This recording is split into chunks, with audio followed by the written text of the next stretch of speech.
সামান্য সভাৰ অধ্যক্ষ মহোদয়, অসমৰ অৰ্থনৈতিক হিতাধিকাৰী আঁচনিৰ অতিৰিক্ত আৰু সুব্যৱস্থাপনাৰ বাবে বিপৰ্যস্ত হোৱা আশংকা প্ৰাপ্ত সভাৰ অধ্যক্ষ মহোদয়, উন্নয়নৰ বিকাশৰ শ্লোগান আওৰাই আঁচনিক সমগ্ৰ চৰকাৰখনে অতি লক্ষণীয়ভাৱে কণাসাহস পতান গান্ধী জনপ্ৰিয়তা লাভ কৰাৰ লগে লগে ৰাজ্যক ঋণগ্ৰস্ত কৰি ৰাজ্যকে গভীৰ সংকটত কঢ়িয়াই আনিছে। সভাৰ অধ্যক্ষ মহোদয়, অসমীয়া প্ৰতিদিন কাকতত পোৱা 2 জানুৱাৰীৰ তথ্য অনুসৰি 69 বছৰত প্ৰায় 42,000 কোটি টকা ধাৰ লোৱা অসম চৰকাৰে বৰ্তমান মাননীয় মুখ্যমন্ত্ৰী ডাঙৰীয়া 4 বছৰীয়া কাৰ্যকালতেই ল'লে প্ৰায় 78,000 কোটি টকাৰ ধাৰ।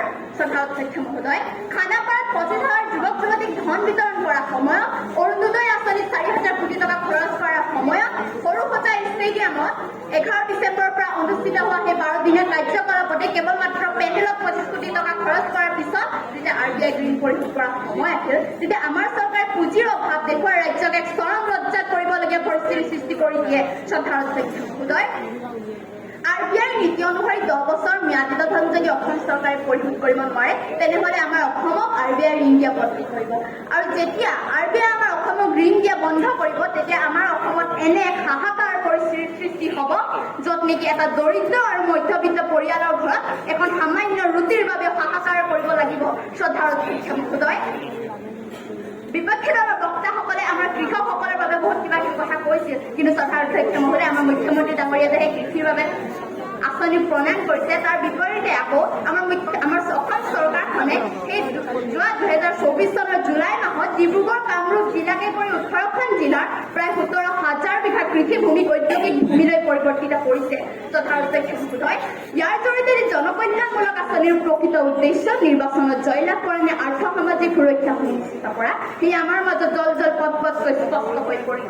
সভাৰ অধ্যক্ষ মহোদয়, ভাৰতৰ প্ৰাক্তন প্ৰধানমন্ত্ৰী অটল বিহাৰী বাজপেয়ীদেৱে কৈ গৈছে যে দেশত কেৱল মাত্ৰ শিক্ষা, স্বাস্থ্য আৰু ন্যায়হে বিনামূলীয়াকৈ দিয়া উচিত। সভাৰ অধ্যক্ষ মহোদয়, বিপক্ষে দলৰ বক্তাসকলে সংবিধানৰ কথা কৈছিল। সভাৰ অধ্যক্ষ মহোদয়, মই ক'ব বিচাৰো যে সেই ভাৰতীয় সংবিধানৰ 112 নং পৃষ্ঠাত গাড়ী মটৰ সীমাবদ্ধতাৰ বিষয়ে, 113 নং ধাৰাত যান বাহন চলোৱাৰ সম্পৰ্কে, 129 নং ধাৰাত হেলমেট পৰিধান কৰাৰ সম্পৰ্কে, 130 নং ধাৰাত অনুজ্ঞাপত্ৰ আৰু পঞ্জীয়ন পত্ৰৰ নিৰীক্ষণৰ সম্পৰ্কে স্পষ্টভাৱে উল্লেখ আছে। কিন্তু আমাৰ চৰকাৰখনে উচ্চতম ন্যায়ালয়ত ভাল নম্বৰ পোৱা ছাত্ৰ ছাত্ৰীসকলক ভোটৰ লোভত এই নিয়মসমূহ উলংঘা কৰিছে। সভাৰ অধ্যক্ষ মহোদয়, বিনামূলীয়াকৈ স্কুটি প্ৰদান কৰোঁতে যিখন চৰকাৰে আজি লাখ লাখ কোটি কোটি টকাকৈ খৰচ কৰিছে, সেইখন চৰকাৰৰ বাবে আজিও নৱপ্ৰজন্ম ডাঙৰ হৈ এষাৰ কথাই ক'ব যে চৰকাৰ আছে, বিনামূলীয়া ৰেচন দি দিব, যে চৰকাৰ আছে, মোৰ পত্নীক অৰুণোদয় আঁচনি দি দিব, যে চৰকাৰ আছে, মোক নিবনুৱা ভাত্তা দি দিব, যে চৰকাৰ আছে, মই ডাঙৰ হ'লে মোক বৃদ্ধ পেঞ্চন দি দিব। সভাৰ অধ্যক্ষ মহোদয়, মই যোৱা সেই গ্ৰীচ দেশৰ কথা ক'ব বিচাৰোঁ যে সেই গ্ৰীচ দেশত আঁচনিসমূহৰ ফলত 2009 চনত এক ভয়াৱহ পৰিস্থিতিৰ সৃষ্টি হৈছিল, আৰু সেই ভেনিজুৱেলা নামৰ দেশখনত হিতাধিকাৰী আঁচনিৰ ফলত এক ভয়ংকৰ পৰিস্থিতিৰ সৃষ্টি হৈছিল। সভাৰ অধ্যক্ষ মহোদয়, সেইদৰে আমাৰ অসমতো এক হাহাকাৰ পৰিস্থিতিৰ সৃষ্টি হ'ব পাৰে। সভাৰ অধ্যক্ষ মহোদয়, হিতাধিকাৰী আঁচনিৰ ফলত বৰ্তমান অসমৰ পৰিস্থিতি এনে হৈছে যে কোনোবা এগৰাকী সমাজত দেখুওৱা আলিবাটত সভাৰ অধ্যক্ষ মহোদয়, এনে আঁচনিসমূহৰ ফলতে অনাগত ভৱিষ্যতত অসমৰ অৰ্থনীতি বিপৰ্যস্ত হ'ব বুলি মই দৃঢ়তাৰে ক'ব পাৰোঁ। সকলো বিপক্ষে দলৰ যুক্তিসমূহ মানি ল'বলৈ অনুৰোধ কৰি বক্তব্য ধন্যবাদ।